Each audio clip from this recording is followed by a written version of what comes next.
Welcome to Tea and Stuff. Here with Robbie Kunz. We're gonna talk about your new online course, but first of all, I'll talk about how I know you. I met you at the Toronto Tea Festival. You were the first year I went and you were there. You were one of the only people that had like a gong fu kind of setup.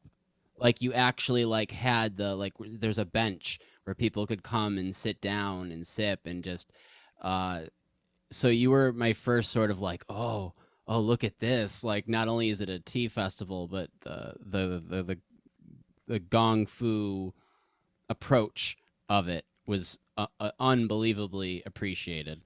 And to also have someone good to sip Taiwanese tea from is always fun.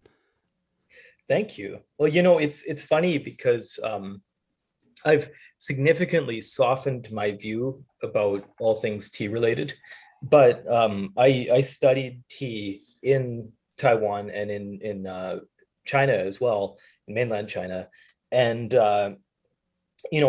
for me, the majority of my time studying tea was spent in the south of China and in Taiwan, and Gongfu tea is just a natural part of the tea cultural ecology there.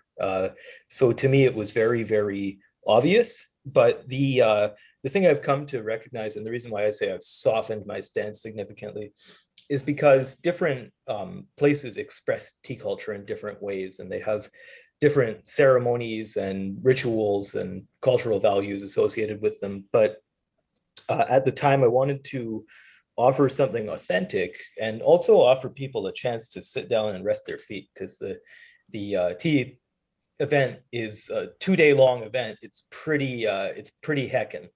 Yeah. Yeah. On top of like wherever you're staying in the city, you're probably walking around a lot as well. So Yeah. yeah, you did it right. And so we, continued to keep in touch. And each year you were there, you grew to be one of the faces I was always super excited to see each year.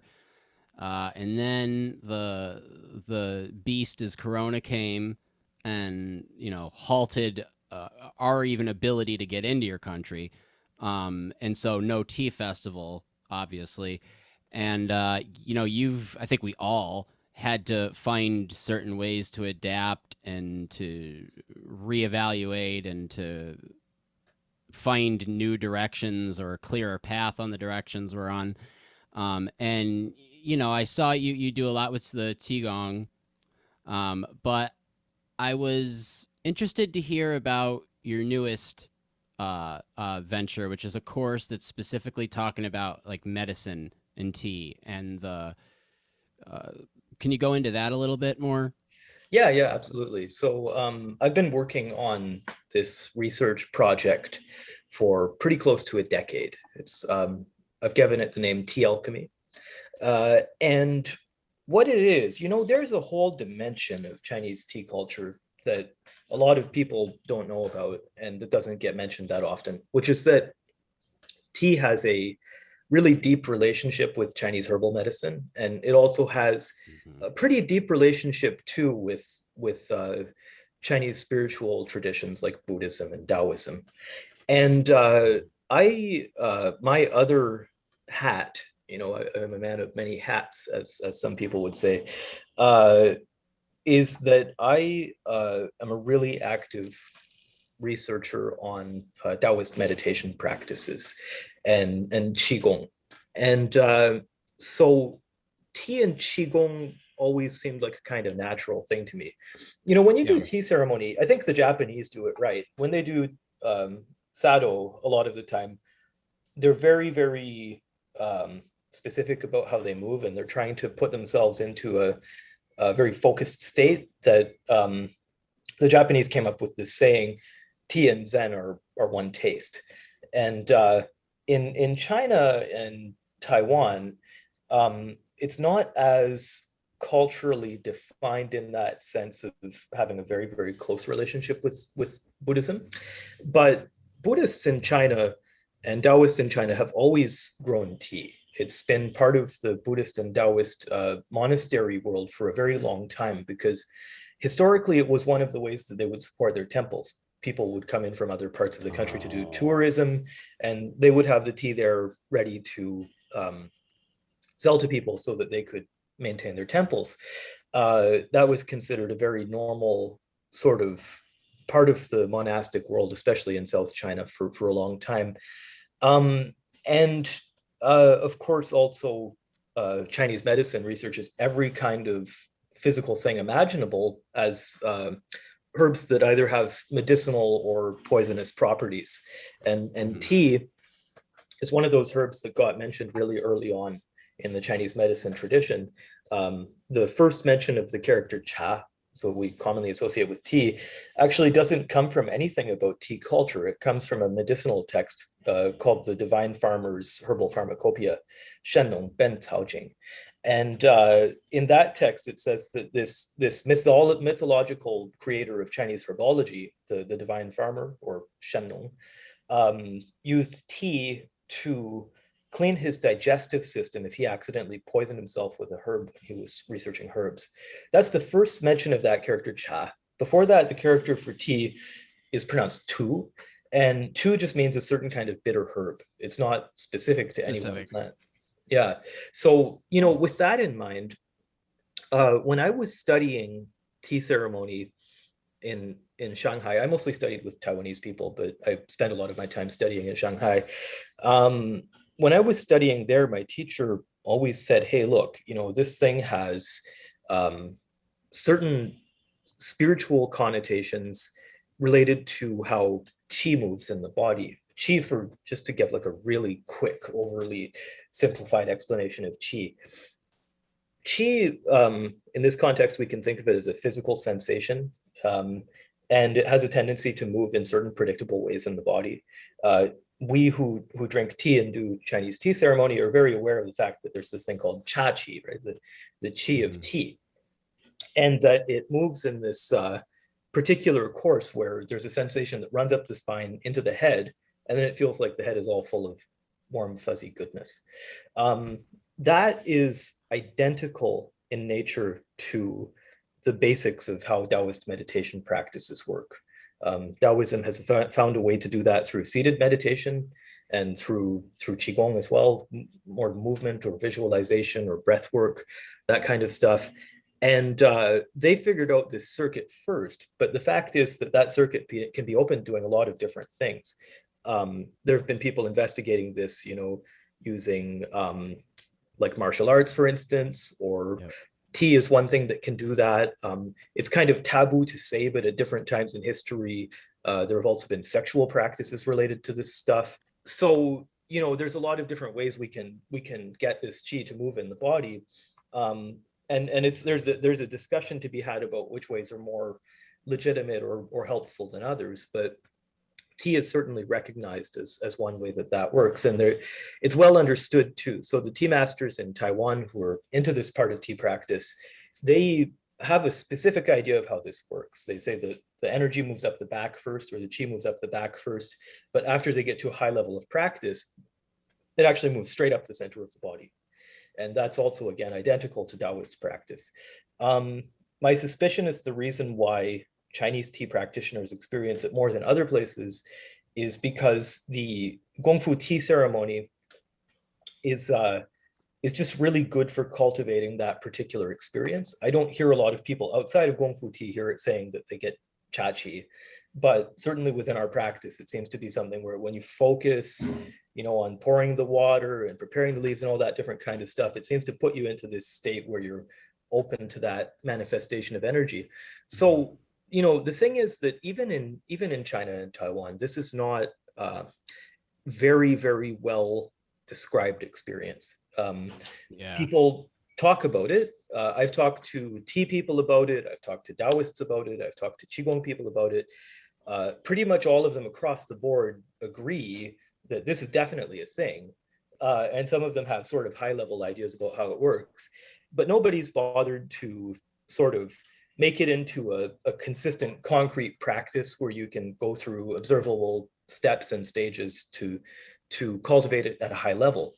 But the thing is, because I've been involved in Taoist practice for such a long time, I know how the I know how to get to a certain level of Taoist practice. I'm not saying that I'm super far down the road, but I know how to get to a certain level and understand what steps you have to take to get there. It Yeah. just so happens to be the case that at least the first third of Taoist alchemy practice, like this kind of seated meditation practice, uh, can be successfully helped by using tea ceremony. Maybe the second two thirds would be a little harder to get there because those require a lot of really deep silence and over prolonged periods of time. But at least that first third, where we get the energy to fill up the body to fill up with qi, can definitely be helped along by tea practice, just in the same way it could be helped by doing tai chi or qigong or whatever. So I decided that about 10 years ago that I should develop really solid sort of Taoist meditation style practice. I'm not making any claims about authenticity in the Taoist tradition here because this kind of practice doesn't exist in Taoism. I see other people starting to get the idea, but it doesn't really exist as part of the Taoist tradition. But I thought, hey, this works. People are noticing that it works. Yep. I know a little bit about this field, so I'll research it more. So I put about 10 years of research into figuring out how the qi, how to get it to move while doing tea ceremony, what I need to focus on to make it happen, how to stabilize it, how to deal with some problems that can come up. And then not too long ago, I started studying Chinese medicine. That was what I did during COVID. Was I became an acupuncturist, and during that time, I also researched herbs. And as it turns out, there's a wealth of information in Chinese medicine about how tea works. It's just a phenomenally huge amount of knowledge about how the qi of tea affects the organs of the body and affects the digestive system, and even what kinds of tea are more appropriate for certain types of people to drink. So it's a lot of stuff that I didn't know about till a couple of years ago, but learning it after developing this system of meditation practice related to tea, I was able to put those last couple pieces of the puzzle together. There's one other piece too, which is I'm using a lot of this old tea poetry from the Tang and Song dynasties, where they make sort of references to spiritual practice to also Oh. pull ideas out. Those ones like the seven bowls of tea, that poem, for instance, or some ones by Jiao Ran, right? Jiao Ran was the best friend of Lu Yu, the tea sage, and he wrote a bunch of spiritual poems about tea. I've been pulling a lot of stuff out of those texts and realizing that they weren't just flowery language. These people were doing some kind of practice that they were Yeah. recording, but it's you have to be really careful when you analyze it because it's incredibly deep and there's a lot of context from Taoism and Buddhism and Chinese medicine. It would be really hard for one person to know everything about those things, but I figured out enough stuff by now to be able to make a platform that I feel is capable of communicating about it. So what I've done is with my collaborator, whose name is Mohammed, we have put together a class, which will be part of a longer series called the Tea Alchemy class. And in that class, what we're doing is sharing the meaning of tea as a medicinal herb, how you can drink it relative to your body type to get the best results, whether you should be drinking green tea or black tea, or Wow. what type of oolong, what type of pu'er you should or shouldn't drink relative to your physical constitution, and then also how to practice meditation and drink tea. We're just able to touch a couple of parts of the practice because, as you can imagine, it's deep, so it needs a long period of time to really get the whole system. But we're able to touch on enough of the practice that it's bringing people to uh, a place where they're starting to see tea in a really different way, and going beyond tea appraisal, going beyond the act of pouring tea, and even going beyond that sensation of becoming very still when you pour tea and going to another deeper level that's really more internalized. I've gotten some feedback about this. We put out we put out an ebook actually recently. I don't know if you had a chance Oh, to read it. not yet, but I should a free ebook. A free ebook. Da-da-da.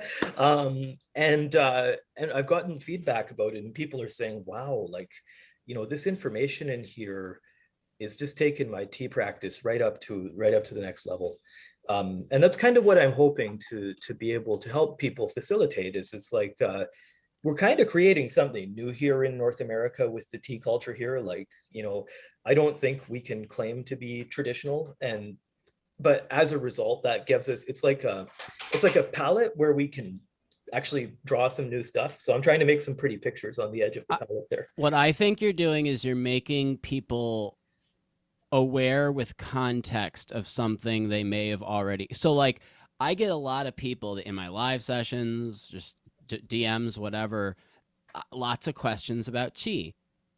And I know how I feel about it. And I know my basic definition that I give and how to sort of direct you as to maybe if you are or aren't experiencing it and how to look for that.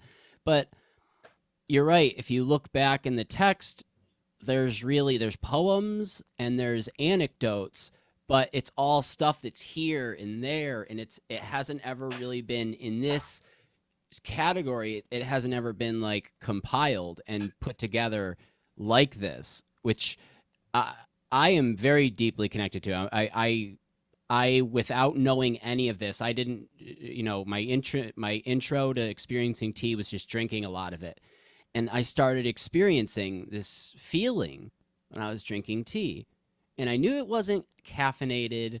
I knew it wasn't, but I'm sitting there and I'm going, I can feel the difference in my body and my mind.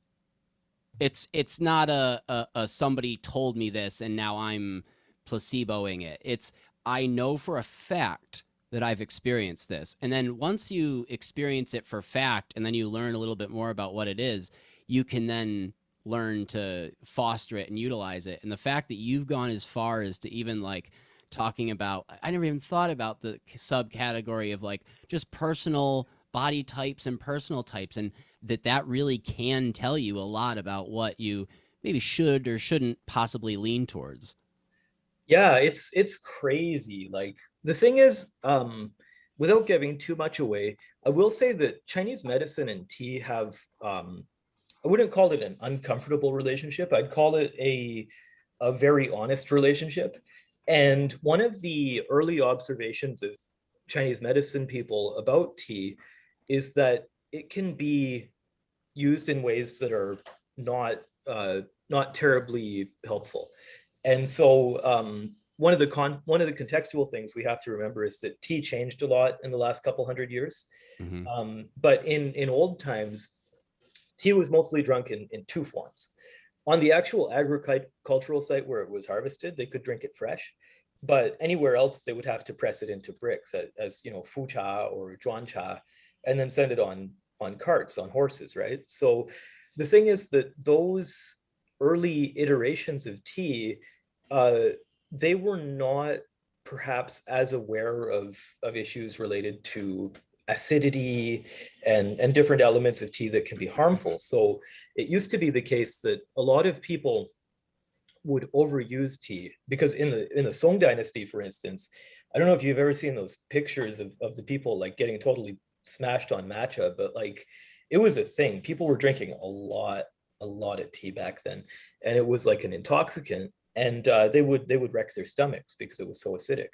So Yep. Chinese medicine has there's some very choice words that have been said about tea over the years about how its overuse can be damaging to people. But I think that pressure on tea society also has helped the change that's led to so many different production processes, not just on the level of fermentation and oxidation, which is what is really important actually for different body types, but on the level of um, how tea is cultivated and how it's plucked and when it's plucked. Mm-hmm. Because one of the things we want to do is to make it as easy for us to take as possible, which has been one of my, before I knew any of this Chinese medicine stuff, one of my sort of advocacy things in tea has always been try to tell people like just because you are drinking like pu'er tea or you're drinking oolong or something like that that tastes really nice, it doesn't mean necessarily that it's super good for you, because there's so many elements of production that can be problematic. So you want to get teas that are very, the Chinese word for it is run. Run means like moistening or soothing, smoothing, kind of like generating lubrication in the body. And if the tea doesn't have that run, that lubricating quality, then it can really be hard on the digestive system. And this is one of the things about sheng raw pu'er that's so, nebulous, because there are really good raw pu'ers out there, but a lot of the stuff is not ready to be drunk yet. I have You to got to be put it away. very. I have a. I'm very personally attached to this part of the conversation. I I have lots of stomach issues, and Shengpur especially uh, messes with my stomach, but not all Shengpur. And that's what you're getting at, is that different areas, different producers. All of a sudden, I'd drink this tea and I'd go, wait, I'm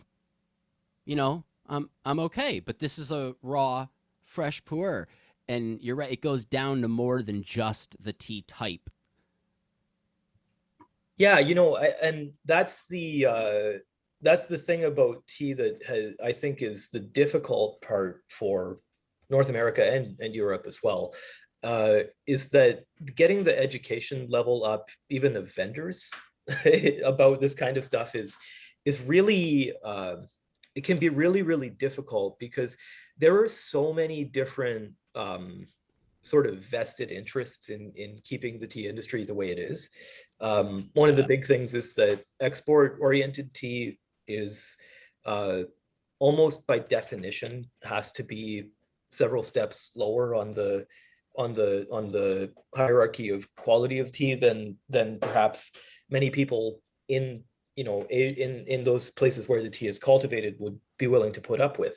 Yeah. And especially China, because when people use tea in China, a lot of the time it's as a social currency, right? So you want to make sure that it's really nice, and that it's got a good packaging is also very important.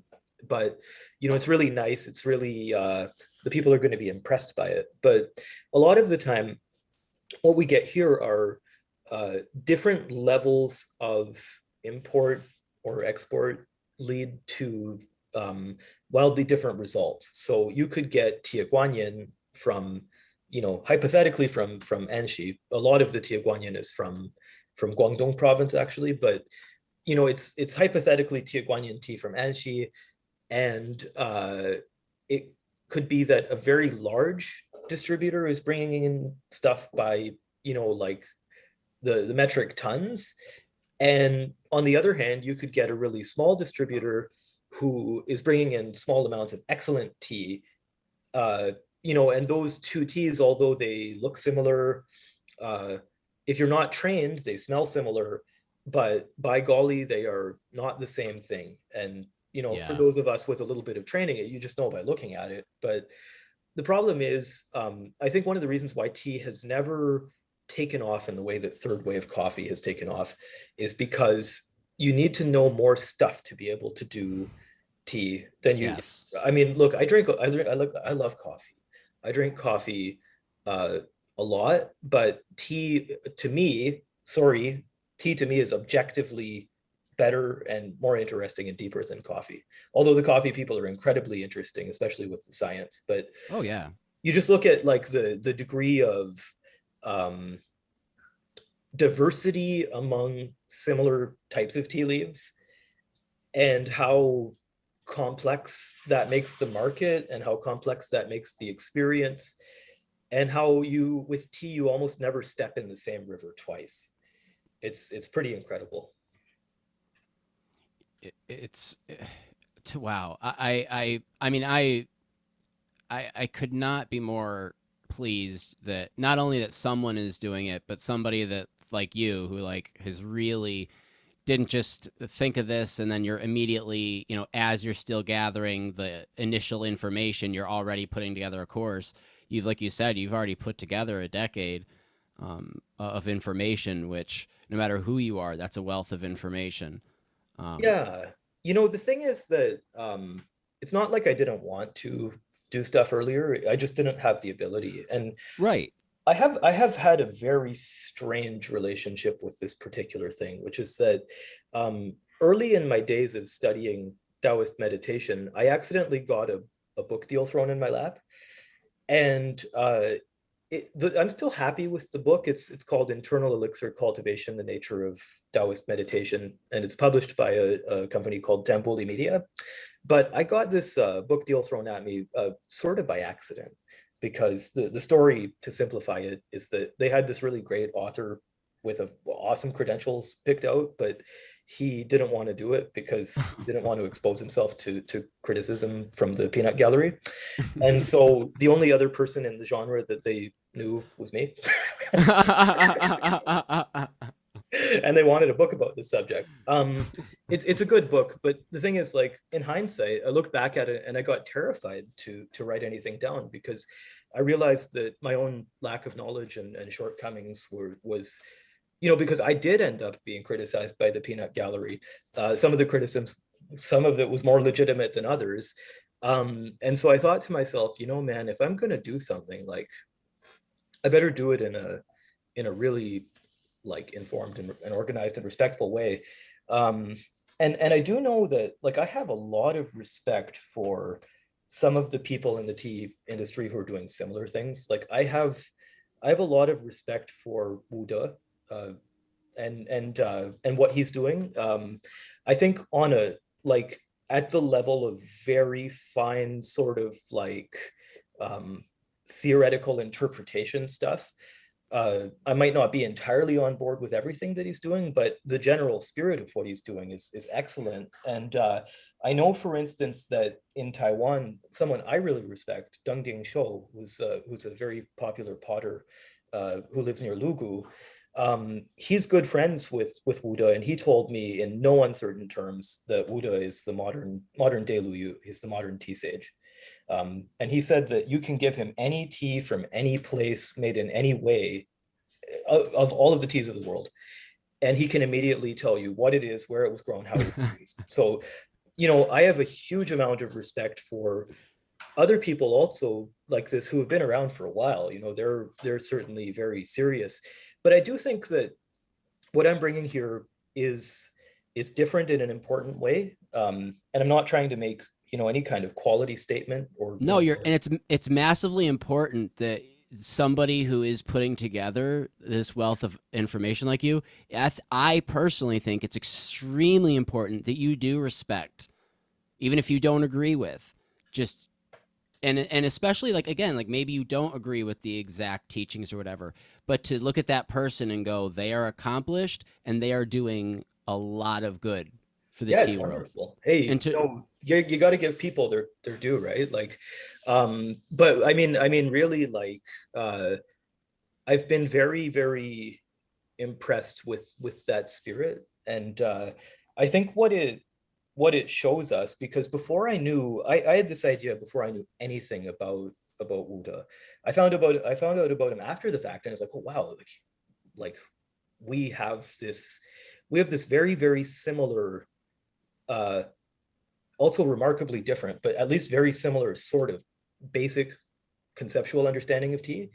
mhm. And uh and uh I was so fascinated by that, because I think what it says is that there is this thing that is present uh, in tea culture that a lot of us can see, and it's going to be this is the maybe we're the second generation, I think, because I think the first generation of this was like Zhou Yu. Zhou Yu, the founder of Wisteria Tea House. Ah, what okay. a what a giant. I met him once. And he is just such a profound force of nature. um, and Wisteria Tea House, he created uh, sort of what we think of as modern Taiwan Cha Dao, was really like his brain trust. you know and he's the one who got the idea to mix Japanese tea ceremony aesthetics with Chinese tea ceremony aesthetics. And I briefly talked to him about the nature of tea and meditation practice, and he totally he totally gets it. I also had the chance to try one of his teas, which was from a wild Wu Yi cultivar bush from Pinglin, and it immediately made me break out in a full body sweat, and my entire body was shaking after taking about 2 sips. And I was warned we wouldn't be sleeping that night, and Wow. but you know what it tasted like? It tasted just like a little bit of sweetness in water. Really high level tea is not it's not about big taste. It's actually about the physical effect on the body. It really does have a. Can you imagine those ancient people who figured this bush out? Like, you know, who knows what the bushes were like back then, but they must have drank this stuff and been like, oh, this hits different.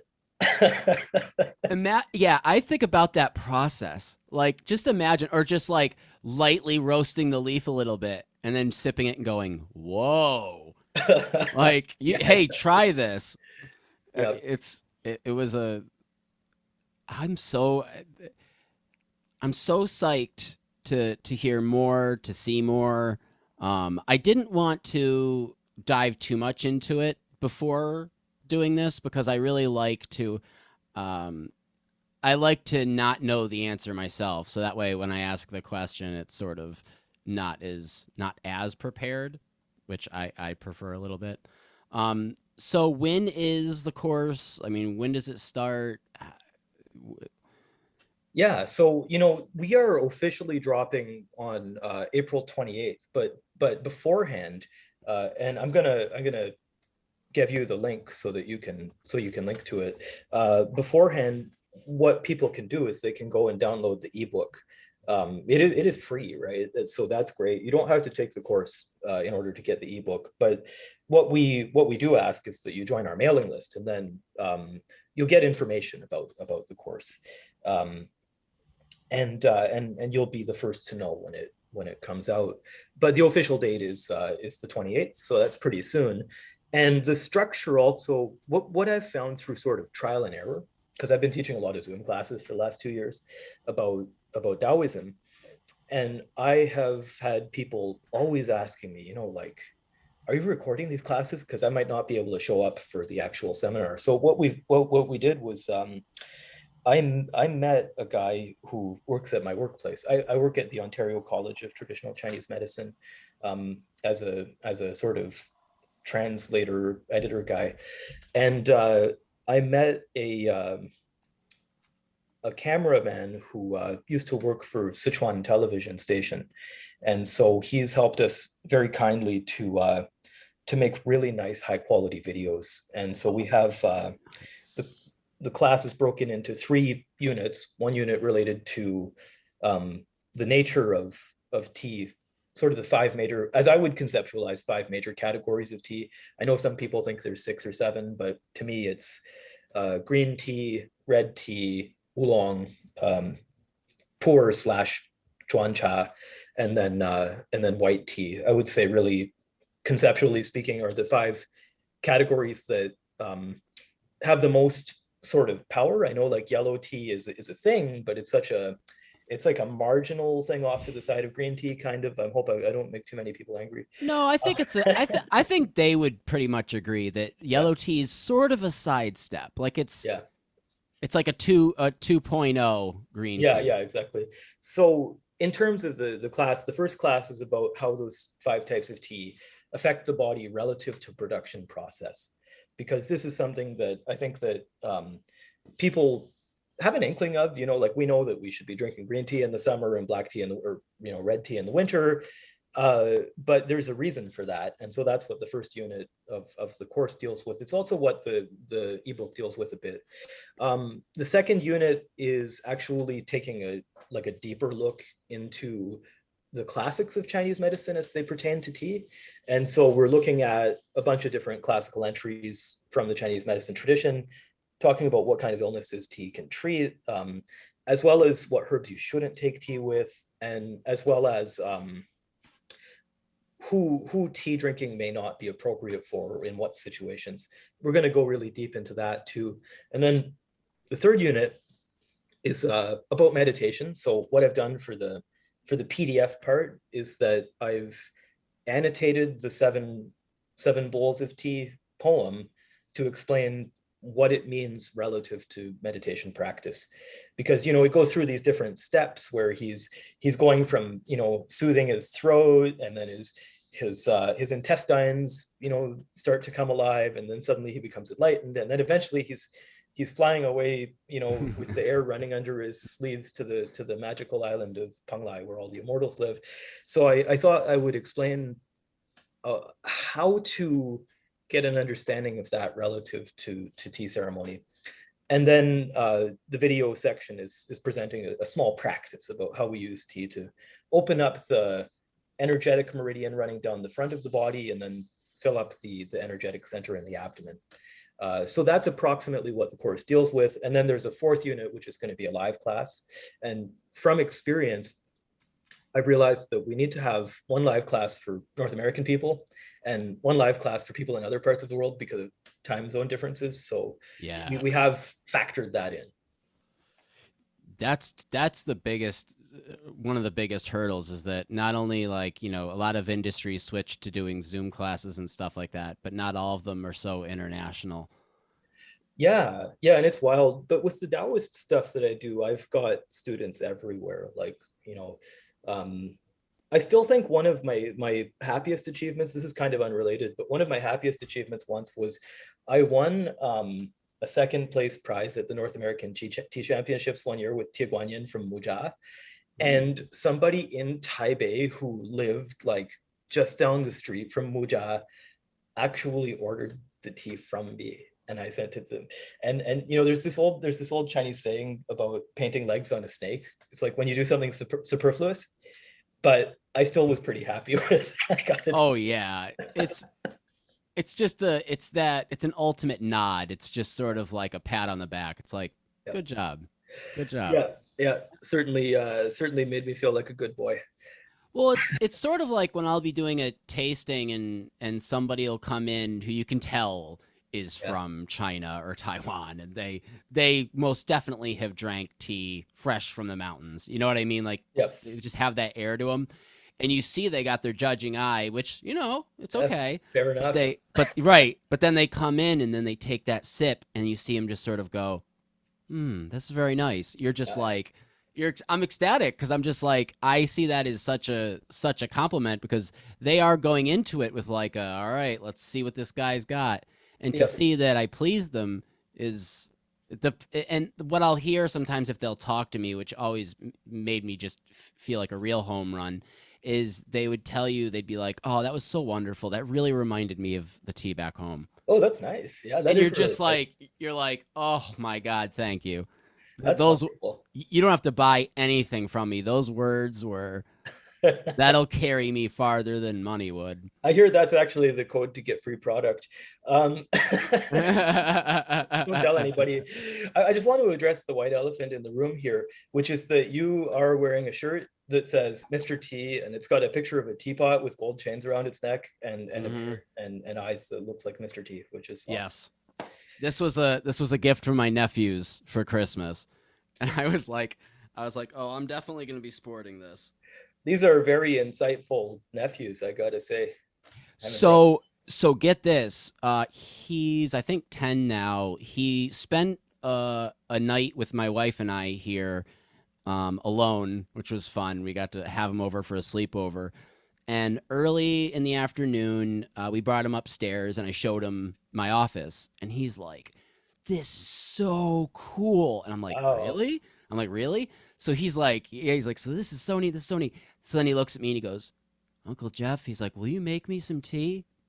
And I'm like, okay. But I'm like, crap. I mean, this kid definitely loves his sweets and stuff like that. So I'm like, what? I mean, so I was just like, you know what? I was like, I'm going to put a bunch of tins in front of him. And I was like, here, smell these. Tell me what one smells good to you. So he goes, he smells a Taiwanese oolong. He smells like a jasmine black tea. He's going down the list. And all of a sudden he gets to Xingren Zhang. almond aroma, and he sniffs it and he goes, "Oh, I want this one." And I'm like, "Ooh, like that those Dansong oolong aren't the sweetest." But he smelled it and he liked it. So I went, "Okay, I'm just going to brew it for him." Worst case scenario, he doesn't like it, right? I brew it for him. He loves it. Wow. Loves it. And then after that, we went to go do like putt golf, and we were coming back here after dinner. And on the way back, he asked if we could have more of the tea. Wow. And I was like, definitely not, because you got to go to bed in a couple hours. But the fact that not only is it sweet that he was into what his uncle's into, and that maybe he was polite in saying he liked it the first time, but the fact that he genuinely liked it enough to be like, I want to have more, and to have it be, I didn't sweeten it, I didn't add honey to it, I just made it for him, gong fu brewed. And it makes me very enthusiastically happy about the future for tea, because we just need more people that young to be just trusting their own experience with things, Yeah. instead of maybe, because I'm sure you've seen this a lot too, is a kid will come up to me at a booth somewhere and they'll go, oh, tea, oh, can I, and the husband or wife or whatever will walk over and they'll see that it's just like gong fu tea, it's not like bubble tea or anything, and they'll go, oh, no, you probably don't like that, it's probably bitter. And you're like, why don't you just let the kid take a sip? Like, if the kid doesn't like it and they go, ew, it's bitter, then we can all laugh about it and move forward. But I just wish more people would just, tea especially. I mean, kids, I've seen more examples in the past few years from people I know that have kids that make gong fu tea and serve it, let them try some. Most of them love it, whether it's pu'er, whether it's black tea. Do you know that guy Jiri Altor on Facebook? He's from one of the Central European countries. I can't remember which one, but he runs a tea house, and his son, I must be about like 8 years old, but his son does gong fu tea ceremonies for like 30 people at a time. And he's like, I've seen videos of it. He knows his stuff. But what I was just, so it's great. Kids love this stuff. It's so cool. But what I was thinking for your nephew is that, like, what you did was you just completely opened up this entire new realm of sensation for him, which is to do with scent, right? Because dancong teas are so powerful in the scent department. And that's great, because kids love sweet food. It's an instinctual thing, but North America has a problem with sweet food. And so if you get people to recognize, hey, you know what, smell is this whole other thing that's like, it's equally rewarding, if not more rewarding than sweet, then you're building you're building potential for a good habit. I don't know if this is true or not. This is purely conjecture, but I would say the majority of things that smell really nice are not super poisonous, because we're built to recognize, you know, poisonous things tend to smell not so nice. I could be completely full of BS here. So No, I at least can tell you from watching a lot of like documentaries and stuff. There's some validity in there. Don't yeah, worry. and so when you think about it, like, this is perfectly suited to children of a certain age. Like, I'm not sure. I'll tell you how they do it. You might have seen this before at a lot of farms in Taiwan. They keep stashes of really, really old pu'er, and they give the pu'er to two different people. They give the pu'er to the old person in the house, and they give the pu'er to the young person in the house, because the old people in the house, they've been drinking really strong oolong tea, especially if they're farmers. They've been drinking strong oolong tea since childhood, and they kind of get a little bit maxed out. Like, their bodies after a certain age don't want to drink as much strong oolong tea, so Hmm. they're good for, like, that 40 or 50 or 60-year-old pu'er.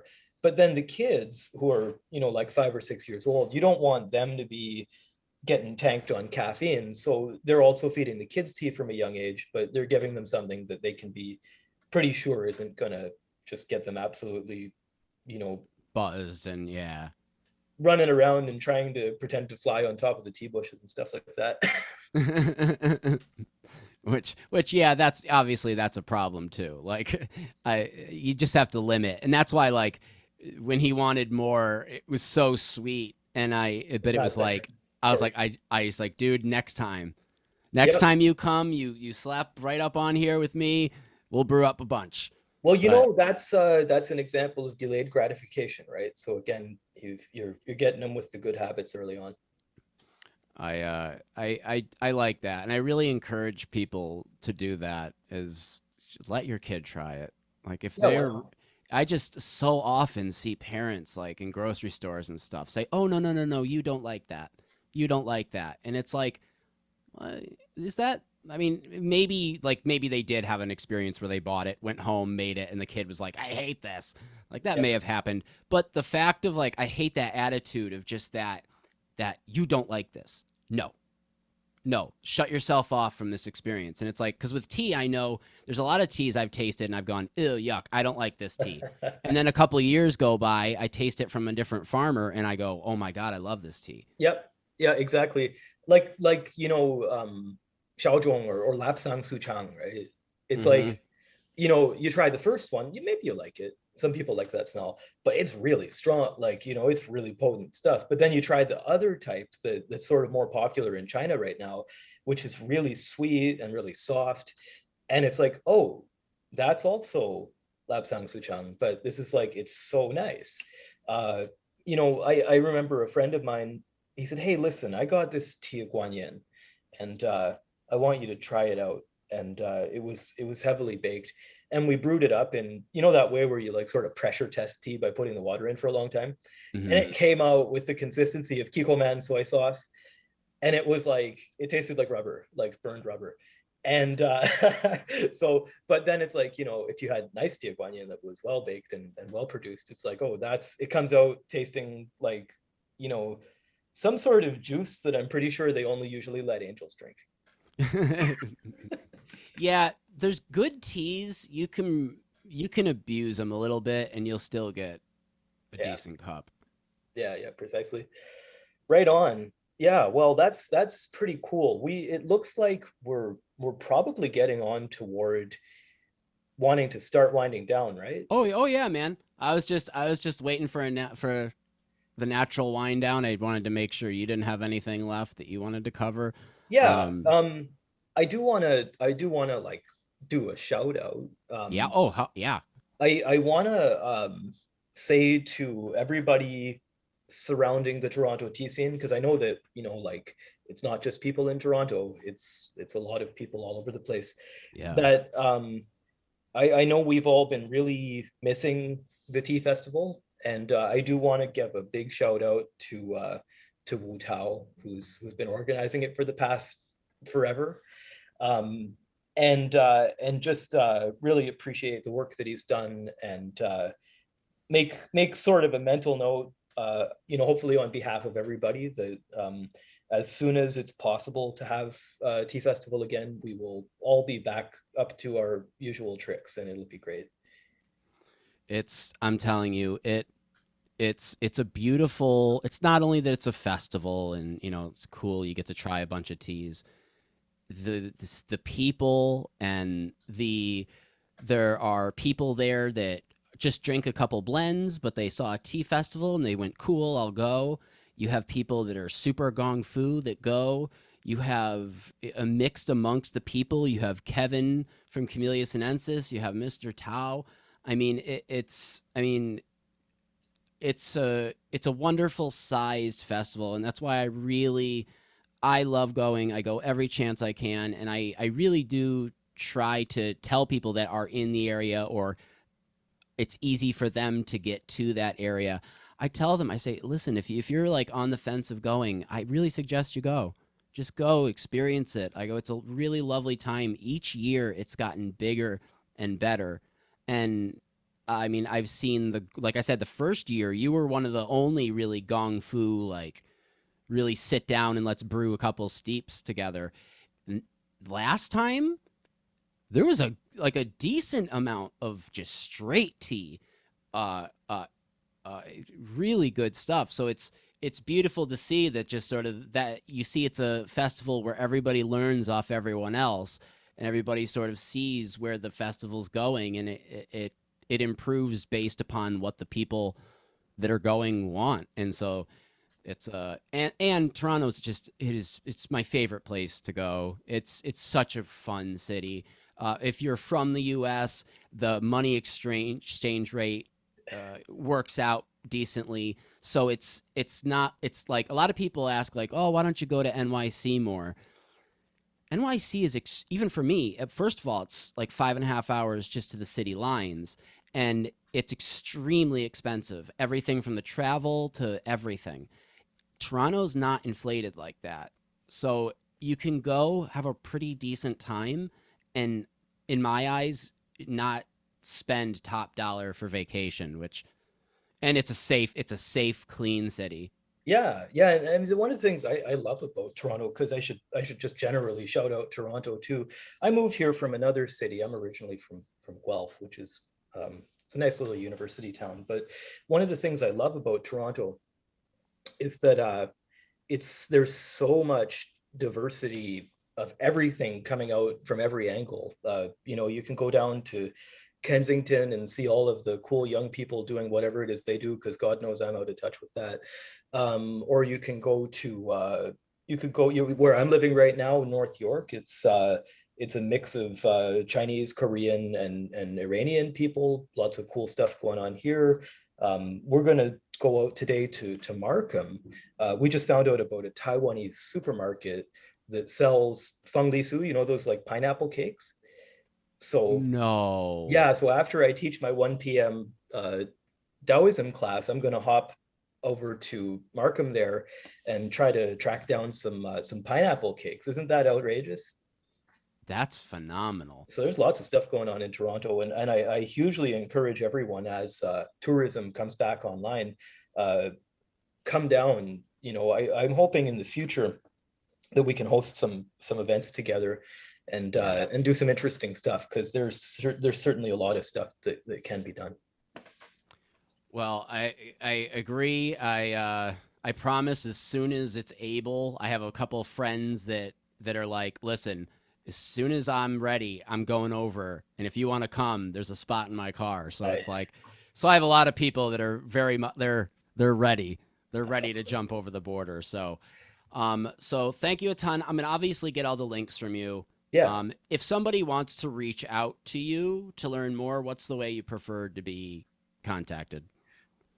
Wow, that's a good question. I think that the easiest way to track me down is I have a Facebook page which is dedicated to my work in Taoism, and right now that's the place where I'm the most active. The page is called Internal Elixir Cultivation: The Nature of Taoist Meditation. As far as I know, there's only one page called that on Facebook, and you can come over and add me and just send me a message, because I do usually reply to messages within a couple of hours of receiving them, as long as I'm awake. I Uh, may be able to get a link for that too. yeah, yeah, I can send you a link if you want. So they can find me there, and then they can also I'll get you the link um, for the course and for the ebook. Book. Uh, and then yeah, those are the best ways for the time being. We're still working on getting um, our website sort of ready, and all this kind of stuff. But because the class is dropping soon and the ebook it has already dropped, it's great to take advantage of that. Because I think that if you have been doing tea, whether it's for a short time or whether it's for a long time, I think you'll see something that you very likely haven't seen before. That's what I'll say anyway. Beautiful. Well, it's from just from the description, it already sounds like it. So I'm pretty sure you'll have a good turnout. I mean, I know I'm gonna make it. So, um, As, because I'm a person who always is looking to learn more and learn something new and from a new perspective. So, everything you've said is just like checked all of my interest boxes. So it's like I'm sold. So hopefully, because I'm sold, and hopefully it sells for others too. But awesome. thank you a ton. I'll do. I know you don't have a cup, but I'll do a cheers to you. And as soon as I can get back over there, I will. But in the meantime, stay happy and healthy. And there we go. Stay happy, healthy, man, and we'll be in touch soon. This is a better. There we go. There we go. There's nothing in it though, but I'll just pretend to have a Oh drink. yeah, we can. There we go. Mm.